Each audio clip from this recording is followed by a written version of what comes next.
Mesdames et messieurs, vous qui nous suivez sur Weli TV, bienvenue dans cette édition hebdomadaire au sommaire.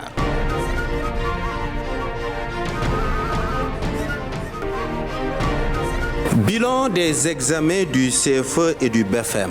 L'IEF de Tambacounda a enregistré des résultats très satisfaisants d'après le bureau des examens et concours de l'IEF. Le responsable s'est prononcé sur le taux de réussite obtenu cette année. Les habitants de Sarreguilel dans tous leurs états. Entre manque d'eau, d'électricité et mauvais état des routes, les populations se disent oubliées par les autorités compétentes. Vous suivrez les détails dans cette édition. Le Centre culturel régional de Tambacounda, en partenariat avec l'ONG américaine Le Corsa, a distribué dans le cadre du camp de création artistique au profit des enfants en situation d'handicap ou à situation sociale difficile, des kits alimentaires et des fournitures scolaires aux 70 enfants bénéficiaires. Enfin, comme chaque semaine, la chronique sur l'une des actualités de la semaine bouclera cette édition. Dans une poignée de secondes, le développement.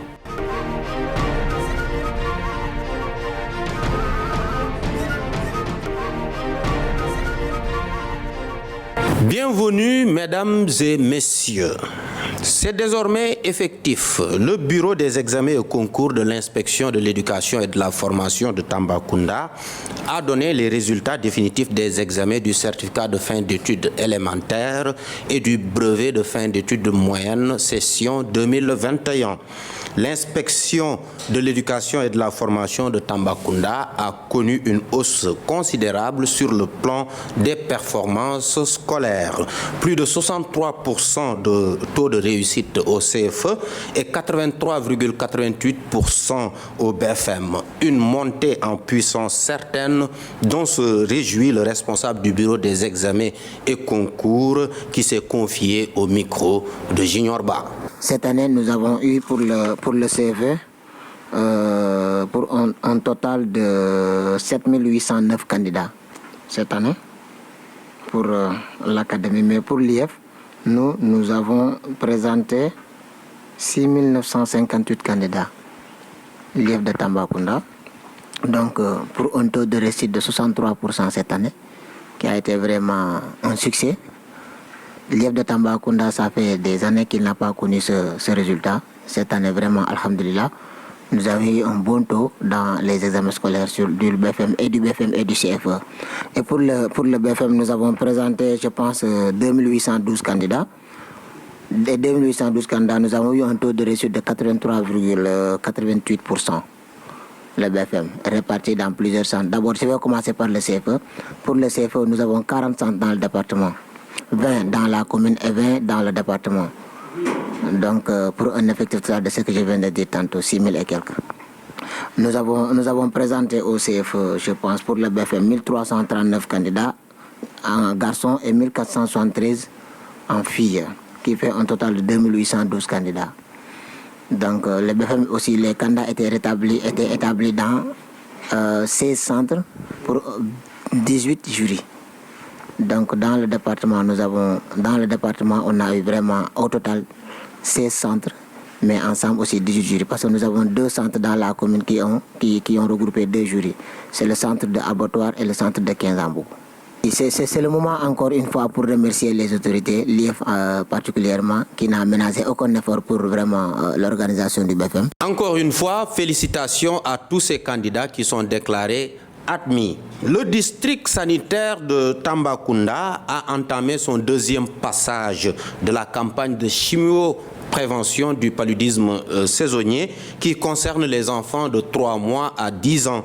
Cette deuxième phase s'est très bien déroulée d'après le médecin-chef adjoint du district qui exhorte davantage les populations à dormir sous moustiquaires imprégnés malgré les doses de médicaments prises lors de cette deuxième passe.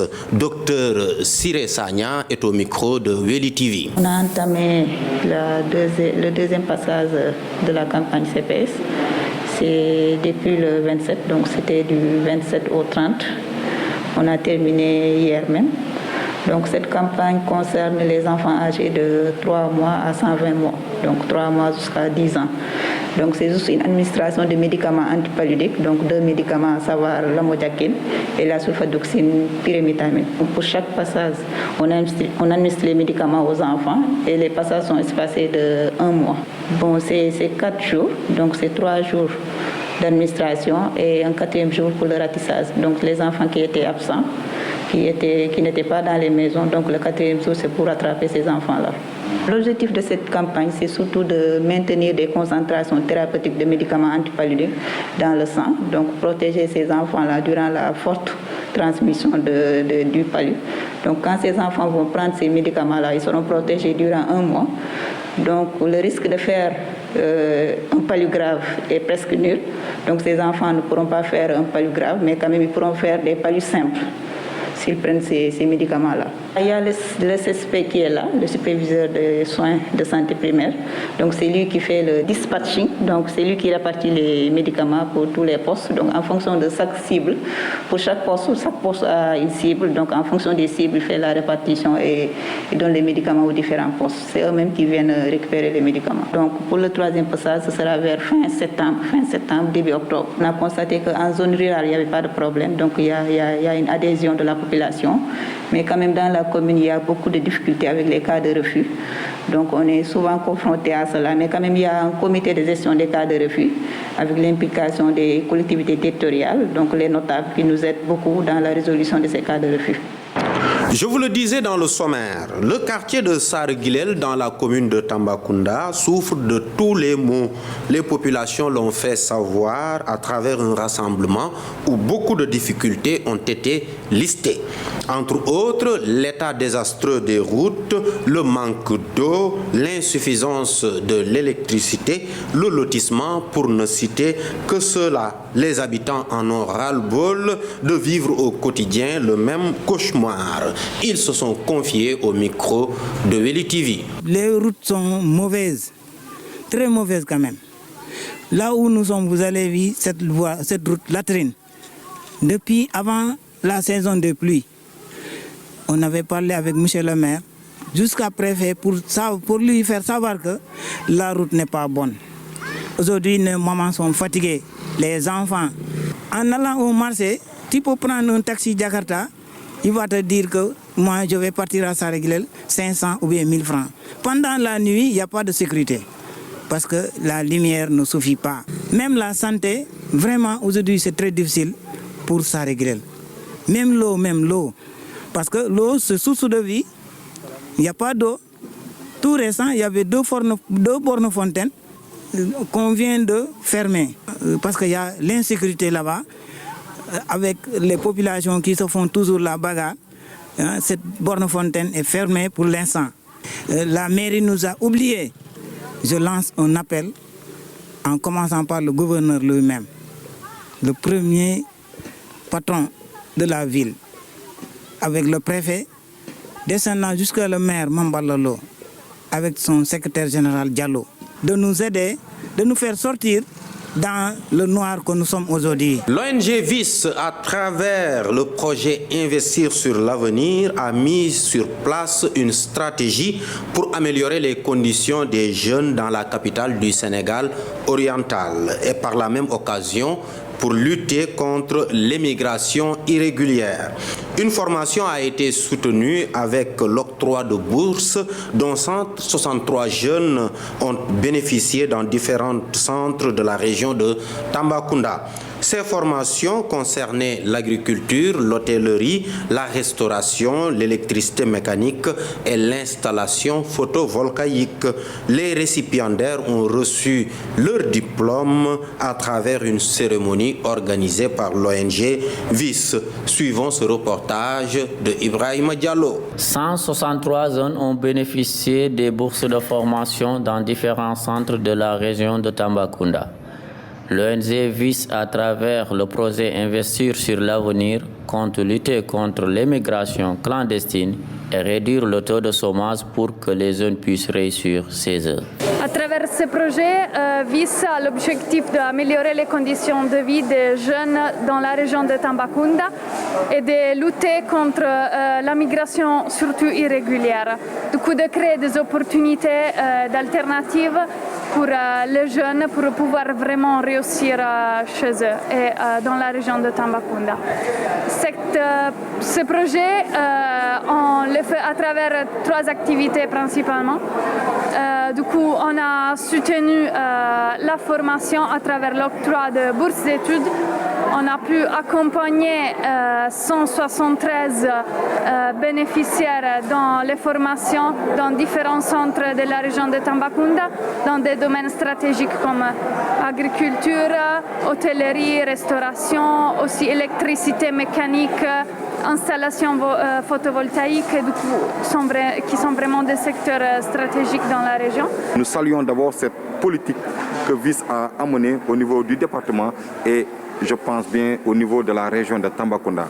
C'est pourquoi nous, en tant qu'instance de jeunesse, aujourd'hui, nous sommes fiers, en tout cas, d'être à côté de l'ONG VIS. Nous sommes même en mesure de dire qu'aujourd'hui, c'est l'ONG VIS en dehors, en tout cas, de tout ce qui concerne l'État sénégalais, c'est l'ONG VIS en tant que partenaire qui peut se positionner en première ligne pour dire que c'est un partenaire privilégié des instances de jeunesse. Les directeurs des écoles de formation se réjouissent de cette belle initiative. Leurs étudiants vont renforcer davantage leurs capacités pour affronter le marché du travail. Moi, en tant que directeur, quand j'ai eu l'écho de l'installation de l'ONG VIS dans la région de Tambacounda, moi-même, je me suis déplacé vers leur bureau pour avoir des renseignements, des informations et ce qu'ils font dans la région. Maintenant, c'est dans cette science que j'ai eu à changer avec l'ONG VIS et je vois que vraiment ce que nous voulions se trouve dans l'ONG VIS et aussi ce qu'ils veulent aussi se trouve dans notre CFP.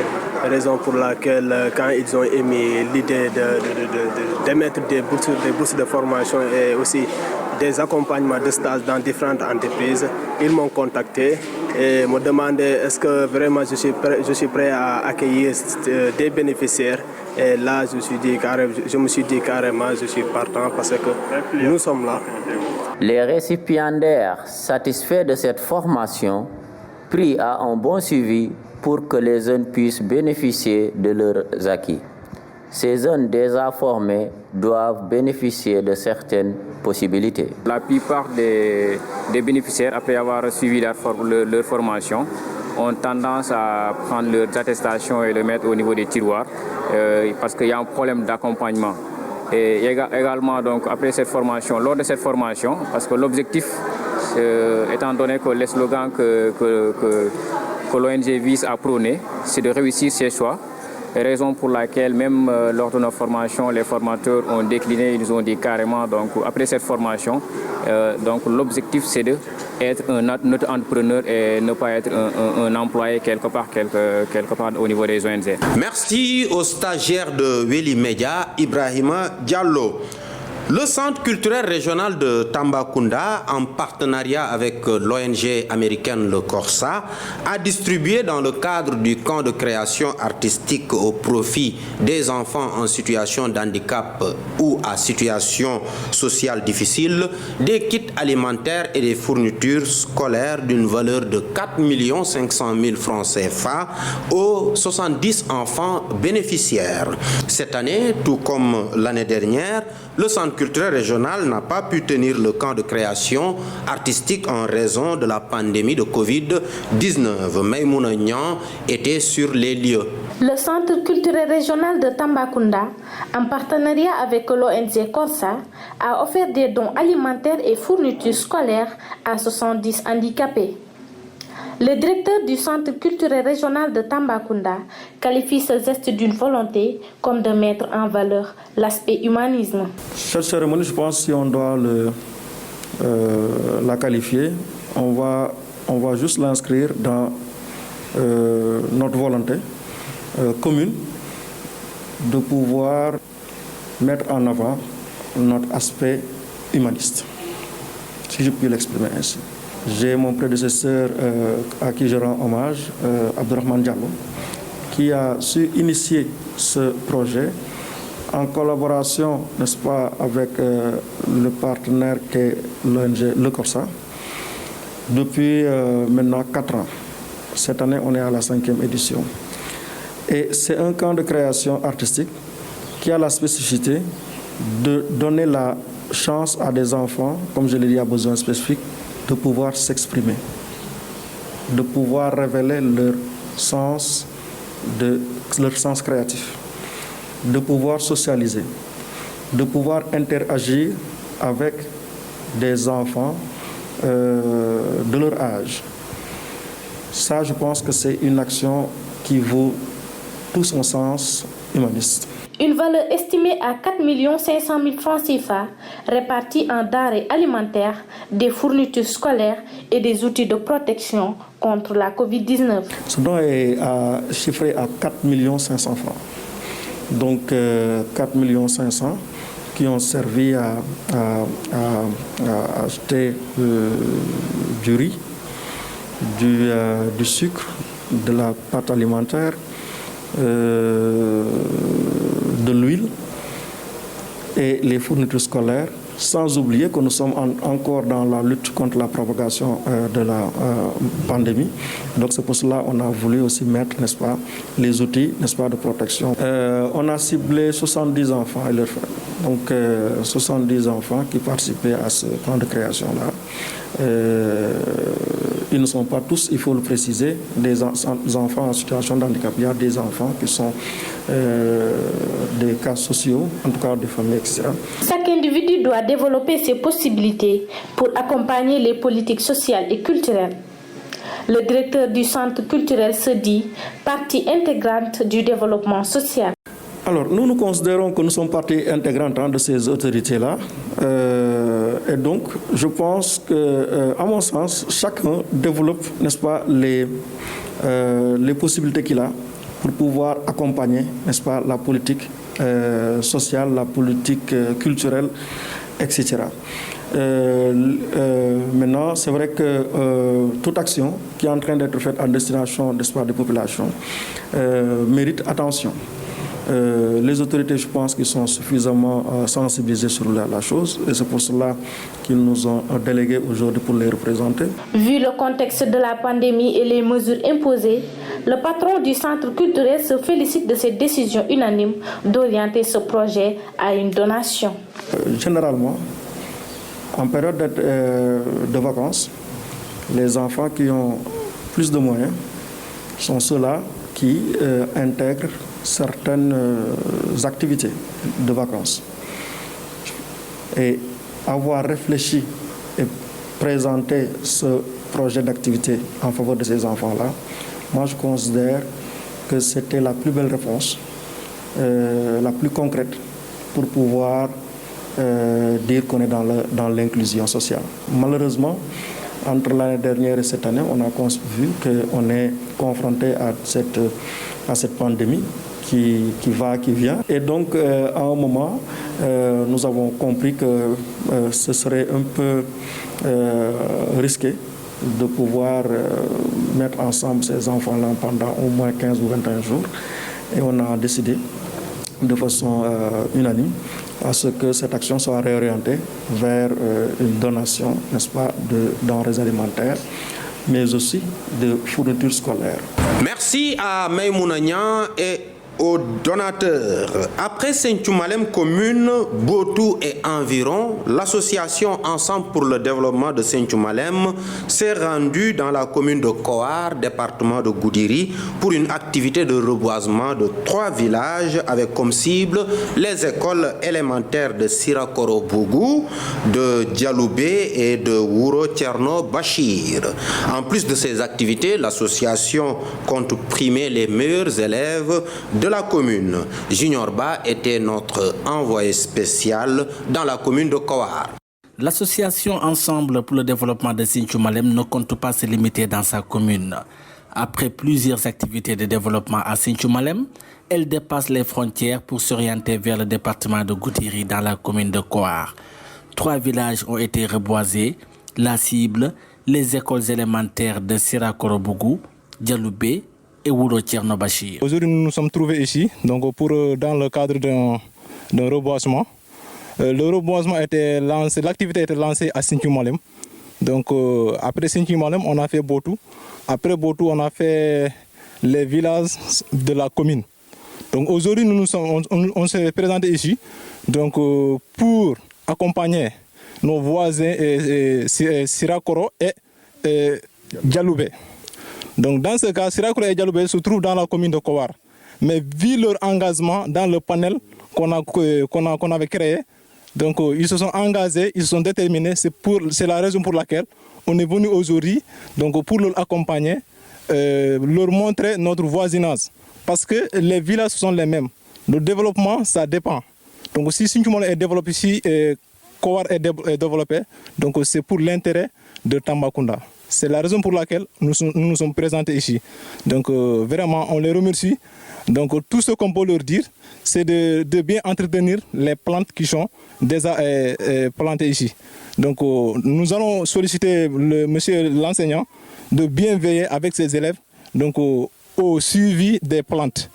Le personnel éducatif, par le biais du directeur de l'école élémentaire de Sirakorobougou, a magnifié ce geste et rappelle l'importance du reboisement, surtout dans les alentours de l'école, car servant aux élèves de se conscientiser davantage sur l'importance des plantes. On remercie les villageois de Sirakoro, l'association et tout le monde. Planter des arbres, cela montre aux enfants que l'arbre est important, le reboisement est important et comment le faire aussi c'est important. Donc nous, on fera de telle sorte que si l'école s'ouvre, on va essayer maintenant de continuer le suivi de ces arbres. Parce que chaque fois, avec ces arbres-là, c'est un enseignement qu'on va apprendre aux enfants et cela leur donnera encore le plaisir et le savoir de, quand ils grandiront, qu'ils savent que c'est bien de reboiser, c'est bien de planter ces arbres. Maintenant, au nom de l'IEF, au nom de tout le monde, de toute l'éducation, je dis merci à l'association, merci aux villageois, merci à tout le monde. Je vous remercie. L'association Ensemble pour le développement de Sinthiou Malem entend primer tous les meilleurs élèves de sa commune. Aussi motivés que jamais, les membres comptent poursuivre leurs activités de développement en sillonnant toute la région de Tambacounda. À présent, place à la chronique de la semaine qui s'intéresse sur la hausse des prix des denrées alimentaires. L'étudiante en journalisme et communication, Céline Sisler-Gomis, nous en dit un peu plus. Après la hausse du prix de l'électricité, les consommateurs sénégalais sont confrontés à une nouvelle hausse concernant cette fois-ci les denrées alimentaires les plus prisées telles que l'huile ou encore le riz. Une situation fortement dénoncée par les usagers sénégalais ainsi que la société civile. Commercialisé habituellement à 15 000 francs CFA, le bidon d'huile de 20 litres est passé à 18 500 francs CFA, alors que celui de 5 litres, qui coûtait 100 000 francs, voit son prix majoré de 500 francs. S'agissant du lait en poudre, vendu à 42 000 francs, une hausse importante a été notée. En effet, le prix atteint 60 000 francs désormais. Un autre produit phare, à savoir le riz, exporté, a été touché par la flambée des prix. La tonne vendue à 240 000 francs est passée à 280 000 francs CFA. Une situation qui, selon certains avis, serait causée par les mesures d'augmentation des taxes sur les produits importés. Accusés d'avoir simulé une pénurie pour hausser les prix des denrées de première nécessité, les commerçants se rebiffent. Toutefois, une baisse des approvisionnements de 70% est évoquée par les autorités gouvernementales. La direction du commerce intérieur rassure ainsi sur le retour à la normalité des prix dans les prochains jours. La ministre du Commerce, Aminata Assome Diatta, est acculée ces derniers jours par les associations de consommateurs et des commerçants. La pression ne manque pas de monter chez les populations qui dénoncent la cherté notamment du sucre. Sachant que le Sénégal appartient au groupe des pays les moins avancés, il est temps que l'État du Sénégal revoie ses politiques commerciales pour ainsi permettre aux ménages de satisfaire leurs besoins. À présent, cette note de nécrologie avant de boucler cette édition suite au rappel à Dieu par accident de circulation du jeune Malik Biagui, un jeune très proche du groupe de presse, surtout du personnel de Weli Media. Donc, par ma voix, le groupe Weli Media et l'ensemble du personnel présentent ses condoléances à la famille éplorée. Qu'Allah subhanahu wa ta'ala lui accorde sa miséricorde et lui ouvre les portes de son paradis céleste. C'est la fin de cette édition. Merci de l'avoir suivi. Merci également à toute l'équipe qui nous a accompagnés pour la réalisation de cet hebdo. Quant à moi, je vous donne rendez-vous la semaine prochaine pour un autre tour de l'actualité du Sénégal oriental. Excellente semaine à tous.